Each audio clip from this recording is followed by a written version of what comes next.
ये समाजवादी पार्टी ने उत्तर प्रदेश में और महाराष्ट्र में जितना बेड़ा गर्क किया है मुस्लिम अक़लियत का, जितना इसमें बराबर का हाथ कांग्रेस का, शिवसेना का, राष्ट्रवादी कांग्रेस का है, बीजेपी का है, उतना भी हिस्सा समाजवादी पार्टी का भी है, याद रखो आप।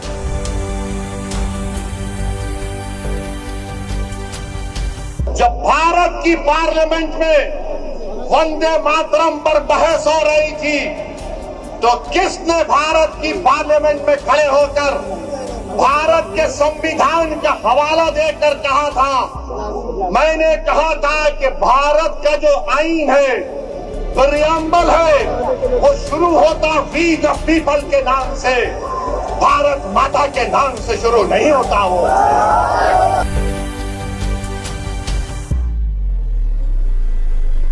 24 जनवरी 1950 को तो क्या कहा था? Liberty of thought, expression, belief, faith and worship कहा था हमने। हम इस मुल्क के लिए अपनी जानों को कुर्बान करते और करते रहेंगे,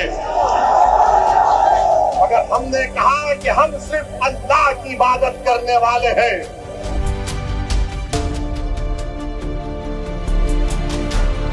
तो मेरे अजीज दोस्तों और बुजुर्गों, अब आएंगे समाजवादी के लोग, उत्तर प्रदेश से भी आएंगे और आकर सिर्फ एक ही का नाम लेंगे। दूल्हे भाई आकर ये बोलकर गए थे।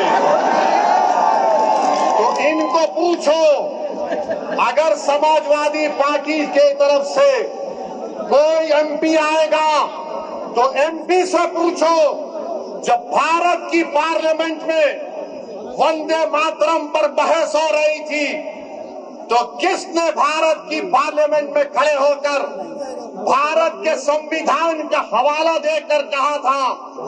मैंने कहा था कि भारत का जो आईन है, प्रियम्बल है, वो शुरू होता वी द पीपल के नाम से, भारत माता के नाम से शुरू नहीं होता। वो किसने भारत की पार्लियामेंट में खड़े होकर कहा था कि भारत का जो संविधान का आईन का प्रियम्बल है वो क्या कहता है?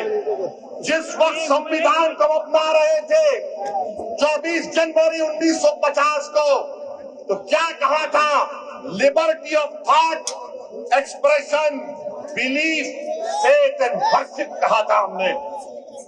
और ये समाजवादी पार्टी के जितने एमपी खड़े होकर कह रहे थे, मैंने खड़े होकर कहा हम इस मुल्क के लिए अपनी जानों को कुर्बान करते और करते रहेंगे,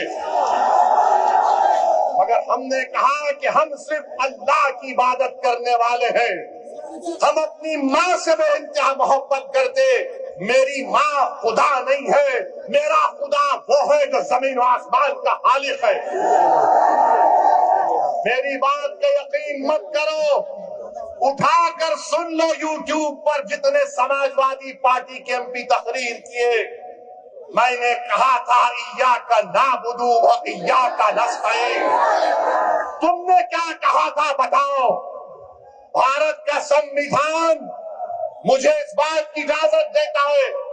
ये समाजवादी पार्टी ने उत्तर प्रदेश में और महाराष्ट्र में जितना बेड़ा गर्क किया है मुस्लिम अक़लियत का, जितना इसमें बराबर का हाथ कांग्रेस का, शिवसेना का, राष्ट्रवादी कांग्रेस का है, बीजेपी का है, उतना भी हिस्सा समाजवादी पार्टी का भी है, याद रखो आप। ये तमाम नहीं चाहते कि तुम्हारे दिल में जो तकलीफ है तुम्हारी जुबान पर आ जाए। ये कभी नहीं चाहते कि तुम्हारे जो ख्वाब है उसको पूरा किया जाए। ये कभी नहीं चाहते कि तुमको साथ लाकर खड़ा किया जाए। ये कभी नहीं चाहते कि तुमको लीडर बनाया जाए। मजलिस का पैगाम ये है कि तुम साथ भी खड़े हो गए, तुम आंख में आंख डालकर जमहूरी तरीके से अपनी लड़ाई को लड़ोगे, तो क्या आप मजलिस को देंगे 15 तारीख को?